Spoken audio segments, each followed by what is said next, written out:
આપણો દેશ ખેતી પ્રધાન દેશ છે અને ખૂબ મોટી વસ્તીનો હિસ્સો છે ખેતી સાથે જોડાયેલો છે। એમાં પણ ગુજરાતની વાત કરીએ તો હાલ ચોમાસાની સિઝન છે અને ઘેડ વિસ્તાર છે ત્યાં વરસાદ પડે છે અને આ વરસાદ દરમિયાન છે આખું ઘેડ છે બેટમાં ફેરવાઈ જતું હોય છે અને આ ઘેડની જે સમસ્યાઓ છે તેને લઈને આમ આદમી પાર્ટીના પ્રવીણ રામ હાલ પદયાત્રામાં છે અને આ પદયાત્રા સમયે એક મોટી બબાલના સમાચાર સામે આવ્યા છે। નમસ્કાર, BS9 TV ન્યૂઝમાં આપની સાથે હું ભગવતી વિશાવડિયા। આમ આદમી પાર્ટીના નેતા પ્રવીણ રામની ઘેડ બચાવ પદયાત્રામાં બગસરા ખાતે મોટી બબાલ થઈ હતી। બગસરા ખાતેની સભા રદ કરવાના પ્રયત્ન થયા પરંતુ સભા રદ ના થઈ। ઘેડ બચાવો પદયાત્રા સફળ થઈ રહી છે એટલે ભાજપને પેટમાં દુખી રહ્યું છે તેવું પ્રવીણ રામ છે આક્ષેપ કરી રહ્યા છે।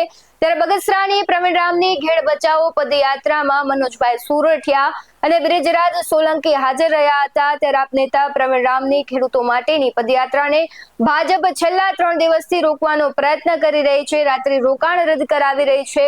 સભામાં લોકોને ના આવે એટલે ધમકીઓ આપી રહી છે। સભામાં માણસો મોકલી બબાલ કરાવી રહી છે એવો આમ આદમી પાર્ટીના નેતા છે પ્રવીણ રામ તેઓ આક્ષેપ કરી રહ્યા છે। જ્યારે ભાજપના નેતાઓ છેલ્લા 3 દિવસથી હવનમાં હાડકા નાખવાનું કામ કરી રહ્યા હોવાના પ્રવીણ રામ આક્ષેપો કરી રહ્યા છે અને તેઓ કહી રહ્યા છે કે જો કોઈ પણ નેતામાં ભાજપમાં તાકાત હોય તો આ ખેડૂત માટેની પદયાત્રા રોકી બતાવે। શું કહી રહ્યા છે પ્રવીણ રામ તેના પર નજર કરીએ। પ્રશ્ન જે છે તમારો પ્રશ્ન છે મેં સાંભળ્યો, તમારો પ્રશ્ન સાંભળ્યો, તમારા મુદ્દાઓનું એક જ પેલા વાત કરી લેવા દો પછી ચર્ચા કરીએ। બોલો પ્રશ્ન બોલો પ્રશ્ન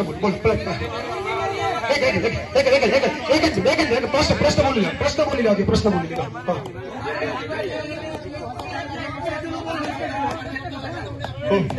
એ પ્રશ્ન મને પ્રશ્નો કે આપણે એની ચર્ચા કરીએ।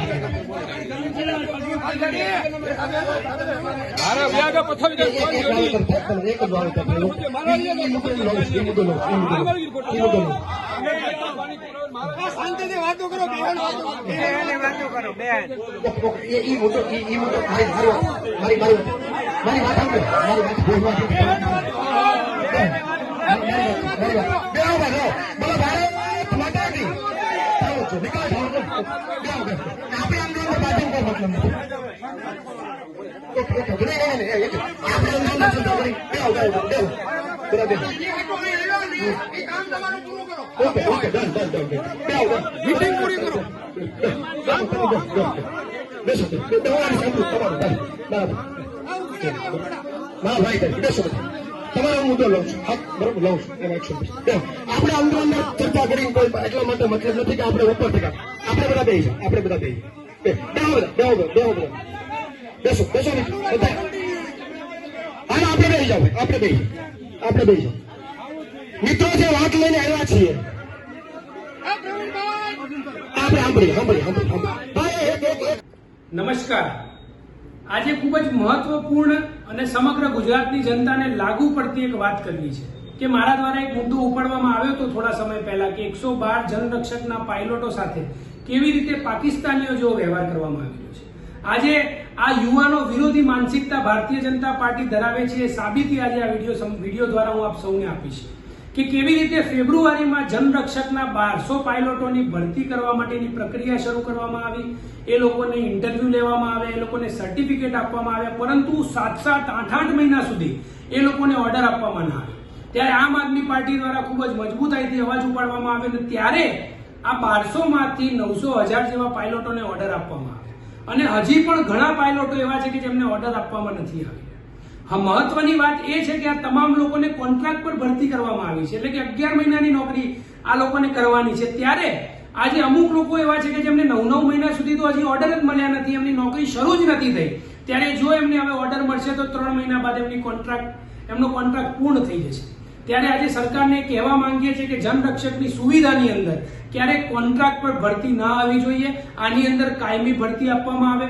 બીજી વાત કે આ લોકો જોડે 7-7 મહિના સુધી આ લોકોને પગાર ના આપવામાં આવે, એ લોકોના ઇન્ટરવ્યુ ક્લિયર થઈ ગયા હતા, ઓર્ડર આપવાની રાહે 7 મહિના સુધી એ લોકોને બેરોજગાર રાખવામાં આવે અને ક્યાંક ને ક્યાંક 18 કરોડથી પણ વધારેની રકમ જે આ જનરક્ષક પાયલોટોના ખાતામાં જવી જોઈતી હતી એ ના ગઈ। તદુપરાંત 12,000 થી પણ વધારે એક પાયલોટ પાસેથી ટ્રેનિંગના નામે ઉઘરાવવામાં આવ્યા. 490 રૂપિયા રજીસ્ટ્રેશનના નામે ઉઘરાવવામાં આવ્યા. ક્યાંક ને ક્યાંક 1,50,00,000 થી પણ વધારે ઉઘરાણી આ પાયલોટો પાસેથી આ સરકારે કરી. આ સરકારને શરમ આવી જોઈએ. ઘણા એવા પાયલોટો છે કે જે કચ્છ સાઈડના હોય, સૌરાષ્ટ્ર સાઈડના હોય, એમને ઉત્તર ગુજરાતમાં નોકરી આપવામાં આવી.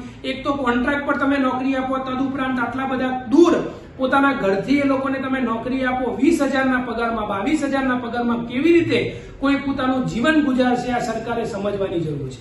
આ યુવાનો વિરોધી માનસિકતા આ સરકાર બતાવી રહી છે. વધારે વાત એટલી કરવી છે કે આ પહેલી એવી ભરતી પ્રક્રિયા છે કે જેમાં કોઈ મેરિટ લિસ્ટ જ સરકાર દ્વારા જાહેર કરવામાં નથી આવ્યું. મેરિટ લિસ્ટ વગર આ સરકારે ભરતી પ્રક્રિયા કરી છે. ત્યારે અમુક માંગ આજે આમ આદમી પાર્ટી દ્વારા અમે કરવા માંગીએ છીએ કે આજે તો મેરિટ લિસ્ટ જાહેર કરવામાં આવે. 12,000 રૂપિયા જે ટ્રેનિંગના નામે આ લોકો જોડે લૂંટવાનું કામ આ ભારતીય જનતા પાર્ટીએ કર્યું છે, 12,000 રૂપિયા અમને પાછા આપવામાં આવે. રજીસ્ટ્રેશન ફીના નામે જે 490 રૂપિયા આસપાસ ઉઘરાવવામાં આવે છે એ દરેક પાયલોટોને પાછા આપવામાં આવે. સાથે સાથે છે કે 6 કે 7 મહિના સુધી આ લોકોને બેરોજગાર રાખવામાં આવ્યા. યુવાનો વિરોધી માનસિકતા આજે જે સરકાર દ્વારા અપનાવવામાં આવી, આ તમામ લોકોને 6 કે 7 મહિના સુધી જે પગાર આપવામાં ના આવ્યો એ તમામ લોકોને પગાર ચૂકવવામાં આવે.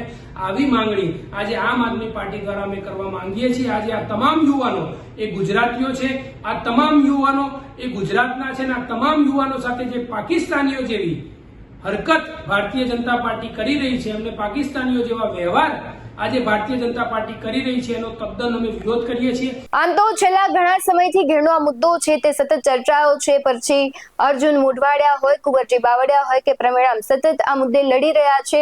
અને પહેલા પણ અનેક પ્રતિક્રિયાઓ આવી હતી અને વિધાનસભામાં પણ ઘેરની વાતો છે અને કહેવાય છે તેના માટેની આખી યોજનાની વાત કરવામાં આવી હતી. તમને શું લાગી રહ્યું છે આમ આદમી પાર્ટીની આ જે ઘેડ યાત્રા છે તે કેટલી સફળ રહેશે? ભારતીય જનતા પાર્ટી તેને રોકવાનો પ્રયત્ન કરી રહી છે કે શું? કમેન્ટ બોક્સમાં જરૂરથી જણાવજો. આવા જ વધુ અહેવાલો સાથે ફરી મળતા રહીશું. તમે મારી YouTube ચેનલને સબસ્ક્રાઇબ કરવાનું અને Facebook અને Instagram પર ફોલો કરવાનું ભૂલશો નહીં. બાકી અવનવી અપડેટ્સ મેળવવા માટે આપ જોતા રહો BS9 TV ન્યૂઝ. નમસ્કાર.